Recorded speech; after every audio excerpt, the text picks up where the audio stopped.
Hello viewers.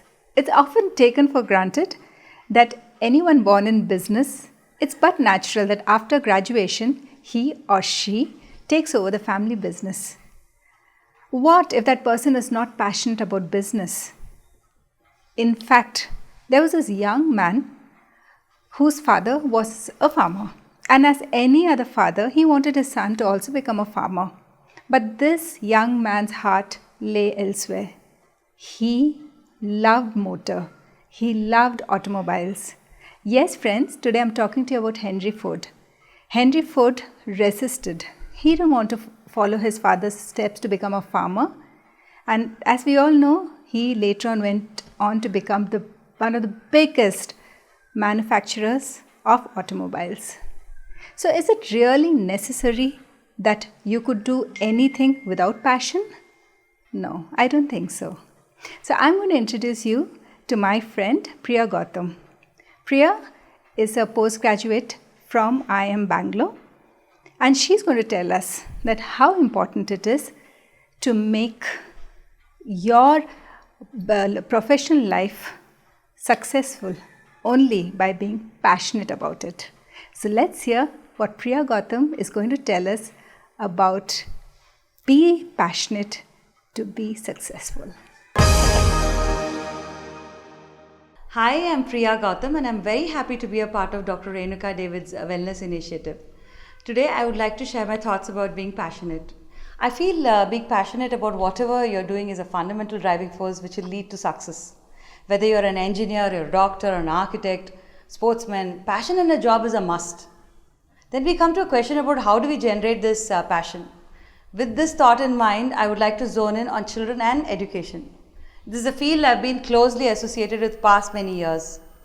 Actually, we as parents are always want what's best for our children, and thus we try to guide them along the path which we think is correct.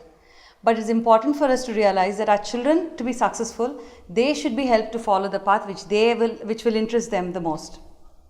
If we act as mentors or guides, I think we've already taken that first step in igniting the passion in their life. And this is what is going to help them to be successful in their endeavor.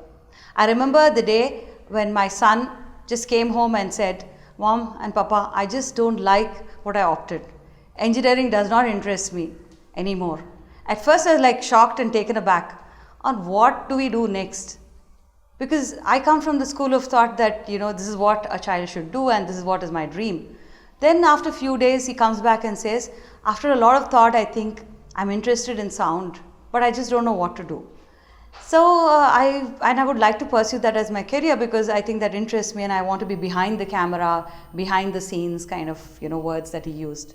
We had no idea on how to go about finding if something like this existed, or is there a school which will teach them how to be behind the camera or behind the screens, whatever. So we looked around, scouted for colleges and so on. But what happened was most of the time I've been meeting parents and children who have such sort of dreams.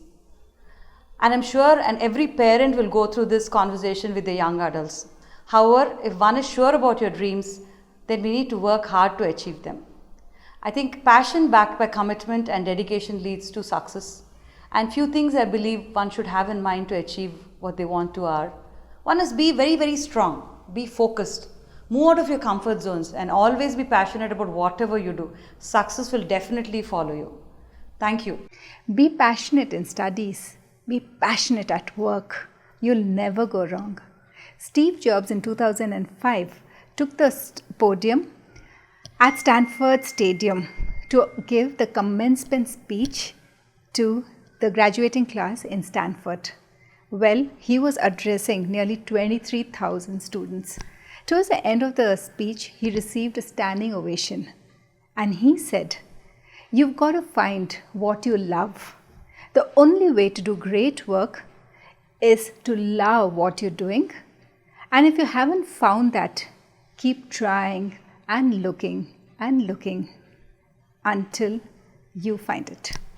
So dear friends, if you're liking our episodes in this journey of wellness and you want to hear more, please subscribe to our channels through the link on our videos. And do not forget to share with your family and friends. In fact, you can also write to us at www.radiantwellnessconclave.com, and we would definitely like to write back to you. As usual, I would like to end my episode with these beautiful words. The key to occupational happiness is to first figure out what you're passionate about and then find a job that matches this passion. Have a great day. I'll see you soon. Goodbye.